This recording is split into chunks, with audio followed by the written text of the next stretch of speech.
अस्सलाम वालेकुम ma'am, my name is Alishba Rauf and my roll number is 2। मेरा जो आज का टॉपिक है वो है मॉलिक्यूलर ऑर्बिटल थ्योरी। जो मॉलिक्यूलर ऑर्बिटल थ्योरी है इसे हम MOT से ज़ाहिर करते हैं। आज हम इसके 4 पोस्टुलेट्स पढ़ेंगे। मॉलिक्यूलर ऑर्बिटल थ्योरी ये 2 टाइप्स में डिवाइड होती है। पहली है बॉन्डिंग मॉलिक्यूलर ऑर्बिटल और दूसरी है anti bonding molecular orbital. Bonding molecular orbital को हम BMO से ज़ाहिर करते हैं, लेकिन जो एंटी बॉन्डिंग मॉलिक्यूलर ऑर्बिटल है इसे हम ABMO से ज़ाहिर करते हैं। जो इसका पहला पोस्टुलेट है, पहले पोस्टुलेट में हम इन दोनों टाइप्स की डेफिनेशन को एक्सप्लेन करेंगे। जो बॉन्डिंग मॉलिक्यूलर ऑर्बिटल है इसकी जो एनर्जी है ये लेस देन होती है एटॉमिक ऑर्बिटल से, लेकिन जो एंटी बॉन्डिंग मॉलिक्यूलर ऑर्बिटल है इसकी एनर्जी ग्रेटर देन होती है एटॉमिक ऑर्बिटल से। इसका मतलब यह है कि जो एनर्जी है बॉन्डिंग मॉलिक्यूलर ऑर्बिटल में ये लेस होती है और एंटी बॉन्डिंग मॉलिक्यूलर ऑर्बिटल में ग्रेटर होती है। ये नीचे डायग्राम है, इसके ज़रिए हम इसे एक्सप्लेन करेंगे।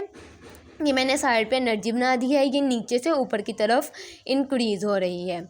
सबसे पहले हम लोग देखेंगे कि ये दो क्या मैंने बनाए हैं, ये 2 एटॉमिक ऑर्बिटल हैं और ये मॉलिक्यूलर ऑर्बिटल हैं। एटॉमिक ऑर्बिटल और मॉलिक्यूलर ऑर्बिटल में फ़र्क क्या है? जो एटॉमिक ऑर्बिटल है इसके अंदर सिंगल न्यूक्लियस मौजूद होता है। ये आपको नज़र भी आ रहा है, इधर भी सिंगल है और इधर भी सिंगल है। लेकिन मॉलिक्यूलर ऑर्बिटल में, जो मॉलिक्यूलर ऑर्बिटल में है इनमें डबल न्यूक्लियस, 2 न्यूक्लियस मौजूद होते हैं। ये नीचे, अगर नीचे की तरफ बनेंगे तो इसका मतलब ये है एटॉमिक ऑर्बिटल से मॉलिक्यूलर ऑर्बिटल नीचे की तरफ बनेंगे तो इसका मतलब ये है कि इनकी एनर्जी क्या है, लेस है। अगर ये ऊपर की तरफ बनेंगे तो इसका मतलब ये है कि इनकी एनर्जी क्या है, ग्रेटर है। नीचे की तरफ बने हैं और ये जो 2 मॉलिक्यूलर ऑर्बिटल बने हैं ये बॉन्डिंग है और इनकी जो इलेक्ट्रॉन अफिनिटी है ये दरमियान में है, मिड में है और इनके अंदर एक एक 2 डबल न्यूक्लियस मौजूद है। और इसी तरह जो एंटी बॉन्डिंग मॉलिक्यूलर ऑर्बिटल है इसके अंदर जो इनकी इलेक्ट्रॉन अफिनिटी है ये बाहर की तरफ एग्जिस्ट कर रही है।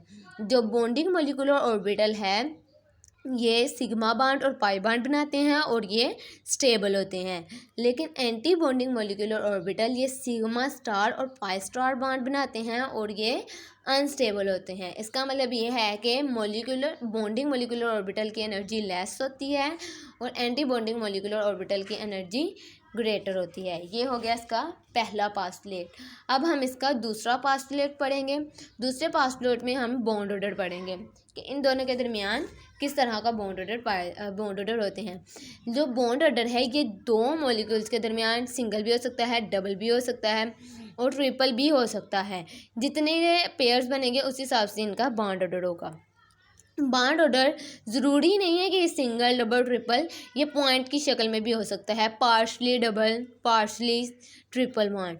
बॉन्ड ऑर्डर को बॉन्ड ऑर्डर के लिए बॉन्ड ऑर्डर का फार्मूला, हम बॉन्ड ऑर्डर निकालने के लिए हम एक फार्मूला इस्तेमाल करेंगे जो कि number of electron in bonding molecular orbital और number of electron in antibonding molecular orbital divided bye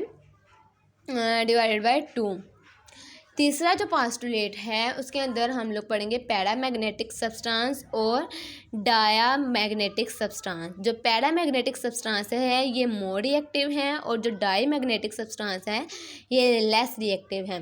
जो पैरामैग्नेटिक सब्सटेंस है ऐसे सब्सटेंस है जिसमें जो मैग्नेटिक फील्ड में अट्रैक्ट होते हैं किसकी मौजूदगी में, due to the presence of unpaired electron, for example oxygen. जो डायमैग्नेटिक सब्सटेंस है ये लेस रिएक्टिव होते हैं और ये मैग्नेटिक फील्ड में रिपेल होते हैं किसकी मौजूदगी में, due to the presence of paired electron, for example nitrogen.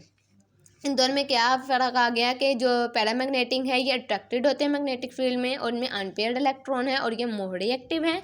जो डायमैग्नेटिक हैं ये लेस रिएक्टिव हैं और ये रिपेल होते हैं मैग्नेटिक फील्ड में और इनमें पेयर्ड इलेक्ट्रॉन मौजूद होते हैं। जो एनर्जी, चौथा पोस्टुलेट जो है, ये जो हम लोगों ने एनर्जी लेवल पढ़े हैं जो स्पेक्ट्रोस्कोपिक मेथड से पता चले हैं हमें, अगर चौथे मेथड में हम इसका एनर्जी लेवल पढ़ेंगे। हम एनर्जी लेवल क्या मतलब है कि हम लोग energy level for oxygen, fluorine और देयर आयंस, मतलब कि देयर अदर्स, क्या मतलब क्या है कि इसके अंदर ऑक्सीजन के ऊपर -1 चार्ज भी हो सकता है, +2 चार्ज भी हो सकता है, -2 चार्ज भी हो सकता है। इसी तरह फ्लोरीन पे भी -1 भी चार्ज हो सकता है, +2 भी चार्ज हो सकता है। +2 भी चार्ज होता है। इनकी जब भी एनर्जी डायग्राम हम लोग जब हम आगे चल के इनकी एक्सप्लेनेशन पढ़ेंगे तो एनर्जी डायग्राम हम लोग बनाएंगे, तो इन एनर्जी लेवल के ज़रिए हम इनकी एनर्जी डायग्राम बनाएंगे, इन एनर्जी लेवल को हम फॉलो करेंगे।